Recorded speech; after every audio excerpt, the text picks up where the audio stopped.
నమస్తే, welcome to our channel. నేను మీ సిరి. ప్రముఖ సెఫాలజిస్ట్ ఆరా మస్తాన్ ఇచ్చిన ఒక ఇంటర్వ్యూలో తను సంచలన వ్యాఖ్యలు అయితే చేశారు. సో ఆ వ్యాఖ్యలు ఏంటి అంటే, తను చేసిన వ్యాఖ్యలు ఈసారి అయితే పోలింగ్ శాతం ఏపీలో అయితే 2.07% అయితే పెరిగిందని, దీనివల్ల ఆ వైసీపీ ప్రభుత్వంలో వణుకు వచ్చింది అని చెప్పేసి అయితే కొన్ని వార్తలు వస్తున్నాయి. ఇందులో ఎంతవరకు వాస్తవం ఉంది అంటే ఏమైంది, అసలు ఏపీలో ఏం జరుగుతుంది అనేది మనకు వివరించడానికి మనతో పాటు ఉన్నారు TDP official spokesperson Suryadevara Latha గారు. నమస్కారం. నమస్తే. మనం ఇప్పుడు చూస్తున్నట్టయితే ఆరా మస్తాన్ ప్రముఖ సెఫాలజిస్ట్ తను ఒక టీవీ ఛానల్లో ఒక ఇంటర్వ్యూ అయితే ఇవ్వడం జరిగింది. ఈసారి ఏపీలో పోలింగ్ శాతం మాత్రం పెరిగింది, ఖచ్చితంగా 2.07% అయితే పెరిగిందని చెప్పేసి తను చెప్పడం జరిగింది. దీనివల్ల ఏదైతే మా ఆరా మస్తాన్ గారు చెప్పారో పోలింగ్ శాతం పెరిగిందని, దానివల్ల వైసీపీ నేతలలో భయం స్టార్ట్ అయిందని చెప్పేసి మనకి వార్తలు వస్తున్నాయి. ఇందులో ఎంతవరకు వాస్తవం అంటే నిజంగా వాళ్ళు భయపడుతున్నారు అనుకోవచ్చా మనం? ఖచ్చితంగా మనకు వాళ్ళు అంటే ఎవరెవరైతే ఓడిపోతారు అనుకున్న ఎమ్మెల్యే క్యాండిడేట్లు అందరూ కూడా బయటపడిపోయి బహిరంగంగా చెప్పటం మనం విన్నాం. ఎందుకంటే అనిల్ కుమార్ యాదవ్, రోజా, అంబటి రాంబాబు, ఇంక ఇట్లాంటి వాళ్ళందరూ కూడా అదే చెప్పుకుంటున్నారు కదా. సో కొంతమంది కొన్ని చోట్ల అయితే పోలీసులు సహకరించలేదని చెప్పటమే కానీ వాళ్ళ ఫ్రస్ట్రేషన్స్ అక్కడే బయటపడిపోయి నిన్న చెవిరెడ్డి భాస్కర్ రెడ్డి గారి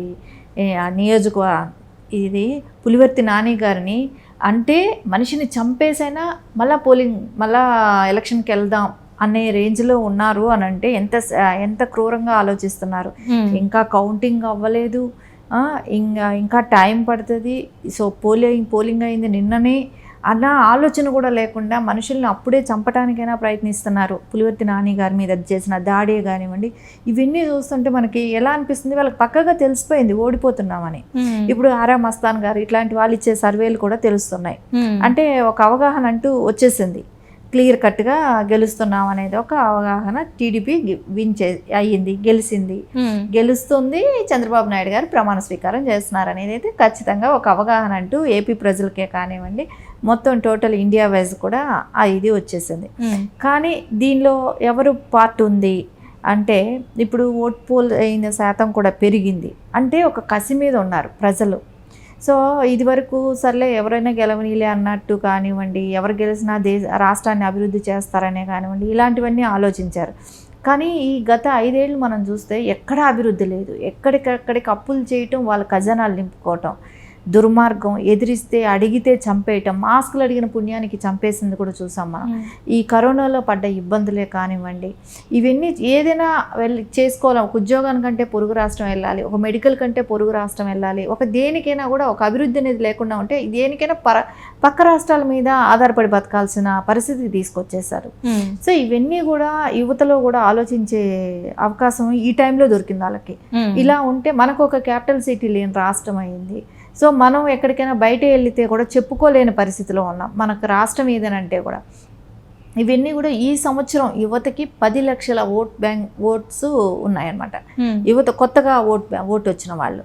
సో వీళ్ళకందరికీ కూడా అనిపించింది కదా, సో మనకు ఇక్కడ రాష్ట్రం అభివృద్ధి ఉంటే మనం ఎందుకు పక్క రాష్ట్రాలకు వెళ్ళి ఉద్యోగమే కానివ్వండి, రేపు ఫ్యూచర్లో ఇక్కడ డెవలప్ అవ్వటానికి చూసుకుంటే మన రాష్ట్రంలో మనం ఉద్యోగం చేసుకోవచ్చనే కానివ్వండి, ఇవన్నీ కూడా యువత ఆలోచించింది. సో ఇప్పుడిప్పుడే చదువులు అయిపోతుంది వాళ్ళే కానివ్వండి, వీళ్ళందరికీ ఉద్యోగ అవకాశాలు కల్పించుకోవచ్చు, ఇక్కడే రాష్ట్రం డెవలప్ అయితే, ఇవన్నీ ఆలోచించడం వాళ్ళలో 80% వరకు కూడా టీడీపీకి మద్దతు పలకటానికి. ఎందుకంటే వాళ్ళకంతా జాబ్స్ అవకాశాలు కావాలనే దానికోసమే వాళ్ళందరూ మద్దతు తెలపటమే.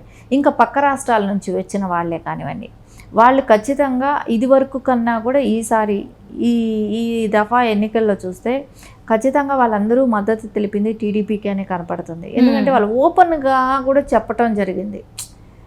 వాళ్ళు మీడియా అడిగినా కూడా ఆన్సర్స్ చెప్పేస్తున్నారు, మేము ఈ పార్టీకే వేస్తున్నాం, మేము దీనికే వేస్తున్నాం అంటే. ఓట్ అనేది ఒక సీక్రెట్ ఇది అని అంటారు, కానీ దాన్ని కూడా దాటి వచ్చి చెప్తున్నారు అని అంటే అర్థం ఏంటి? సో వాళ్ళు ఎంత మన రాష్ట్రం పాడైపోయింది, దీన్ని ఎలా మనం పక్క రాష్ట్రంలో ఉన్నా కూడా మనం దీన్ని ఎలా కాపాడుకోవాలి అనే ఒక అభిమానంతోనే వచ్చి వాళ్ళందరూ కూడా వచ్చి మిస్ చేసుకోకుండా ప్రతి ఒక్కళ్ళు ఓటు వేసుకోవటానికి అవకాశం కలిగింది. అలాగే వెళ్ళి వేశారు కూడా. తర్వాత విదేశాల్లో ఉన్న వాళ్ళు, సో ఎక్స్పెషలీ వాళ్ళు వచ్చేసి ఎప్పుడైతే ఎలక్షన్ కోడ్ వచ్చిందో అప్పటి నుంచి వచ్చి, సో అమెరికా నుంచే కానీ ఆస్ట్రేలియా కానీ ఏ దేశమైనా సరే, సో అందరూ వచ్చి కూడా ఇక్కడ పనిచేయటం, వచ్చి పనిచేసి మళ్ళీ వాళ్ళ ఓటు హక్కును వినియోగించుకోవటం. సో ఎప్పుడూ కూడా ఇలాంటి ఎలక్షన్ ఎక్కడ జరగల ఇన్ని సంవత్సరాల్లో కూడా. ఎందుకంటే ప్రజల్లో ఇబ్బందులు కష్టాలే ఇక్కడ మనకి ఎక్స్పెషల్లీ అవే కనపడుతున్నాయి. అందుకోసం ఖచ్చితంగా టీడీపీ గెలుస్తుంది అనేది అన్ని సర్వేలు కూడా చెప్పడం జరుగుతుంది. అంటే ఈసారి చూస్తున్నట్టయితే 15 లక్షల ఓట్లు కూడా నమోదు, అంటే లాస్ట్ టైం కన్నా ఈసారి పడ్డాయని చెప్పేసి కొత్త ఓటు, అంటే యువతకి 18 ఇయర్స్ వచ్చిన వాళ్ళకి కూడా ఓటు రావడం జరిగింది. సో వీళ్ళందరూ కూడా వాళ్ళ ఉద్యోగ అవకాశాల కోసమే కావచ్చు, ఏదైనా కూడా ఈసారి ఖచ్చితంగా మార్పు రావాలని చెప్పేసి వాళ్ళు వేశారని చెప్పేసి కూడా వార్తలు వస్తున్నాయి. ముఖ్యంగా చూసుకుంటే విజయవాడ, గుంటూరు, కాకినాడ లాంటి ప్రాంతాలలో కూడా మంచి పోలింగ్ జరిగిందన్నట్టు కూడా మనకు వార్తలు వస్తున్నాయి. సో ఈసారి మరి ఎట్లాంటి పరిణామాలు చోటు చేసుకోబోతున్నాయి అసలు ఆంధ్రాలో? ఎందుకంటే 81% అనేది ఇండియాలోనే ఇప్పటి వరకు పోల్ అవ్వలేదు, ఎక్కడ ఓట్ పోల్ అవ్వలేదు. సో ఇప్పటి వరకు కూడా ఆ ఏపీలో కూడా ఇంట్లాగా ఓట్ పోల్ అయిన టైం కూడా మనం ఎప్పుడు చూడలేదు. సో ఇప్పుడు యువత గట్టిగా ఆలోచించడం, వాళ్ళ ఆలోచన విధానం ఎలా ఉందంటే రాష్ట్రం డెవలప్ అవ్వాలి, సో ఉద్యోగ అవకాశాలు రావాలి. ఈ టర్మ్లో అంటే 18 నుంచి 24 ఆ ఏజ్ ఉన్న వాళ్ళు, 23 ఈ ఏజ్ ఉన్న వాళ్ళు ఖచ్చితంగా 23 వరకు ఉండొచ్చు మేబీ. ఆ ఏజ్ ఉన్న వాళ్ళందరూ కూడా ఇప్పుడు ఓటు హక్కును వినియోగించుకోవటం జరిగింది. అంటే వాళ్ళకి ఫస్ట్ టైం ఓటు రావటం అనమాట 22, 23 వరకు కూడా. ఎందుకంటే వాళ్ళకి ఇప్పుడే ఉద్యోగానికి చదువులు అయిపోయి, ఇంజనీరింగ్ అయిపోయి కానివ్వండి, కొత్తగా ఓటు వచ్చినా కూడా ఇంజనీరింగ్ లాస్ట్లో ఉండటమో అయిపోవటమో ఇట్లాంటివి కూడా ఉంటాయి. కాబట్టి వాళ్ళు ఫస్ట్ టైం ఓటు హక్కు వినియోగించుకునేటప్పుడు వాళ్ళ భవిష్యత్తు నెక్స్ట్ ఏంటి, నెక్స్ట్ ఫ్యూచర్ ఏంటి అనేది ఖచ్చితంగా వాళ్ళకు ఒక ఐడియా ఉంటుంది కదా. సో మనం నెక్స్ట్ ఇంకా మనం బయట రాష్ట్రం వెళ్ళాలా, బయట దేశం వెళ్ళాలా, సో ఇవన్నీ ఆలోచించుకుంటారు. మన రాష్ట్రంలో మనకంటూ ఉద్యోగాలు అంటూ ఉంటే ఇప్పుడు ఇవాళ రేపు సాఫ్ట్వేర్ ఊర్లలో కూర్చొని పనిచేసుకుంటున్నారు. సో అదే మన ఏపీలో అట్లాంటి సాఫ్ట్వేర్ కంపెనీలు వస్తే అదే ఊర్లో కూర్చొని పనిచేసుకుంటారు కదా. సో వాళ్ళకి ఇవన్నీ కూడా ఒక ఆలోచన వచ్చి ఉంటుంది, వస్తుంది కూడా. ఎందుకంటే ఇక్కడ జాబ్స్ అనేది వస్తే ఆ రాష్ట్రంలో ఉండే వాళ్ళ నిరుద్యోగ యువతకు అంతా ఫుల్ఫిల్ అవుతుంది కదా. సో అది వచ్చి యువత వచ్చి మెయిన్గా వాళ్ళు ఈ స్కీములు వాళ్ళు అది ఇది పంచిపెట్టేది కాదు. భవిష్యత్ అనేది అభివృద్ధిలోనే ఉంటుంది అనేది ఒకటైతే ఆలోచించారు. దీనికైతే నారా చంద్రబాబు నాయుడు గారు ఆయనని వాడుకోవాలనేది. అండ్ ఎందుకంటే ఇప్పుడు అలాంటి లీడర్ అరుదుగా ఉంటారు.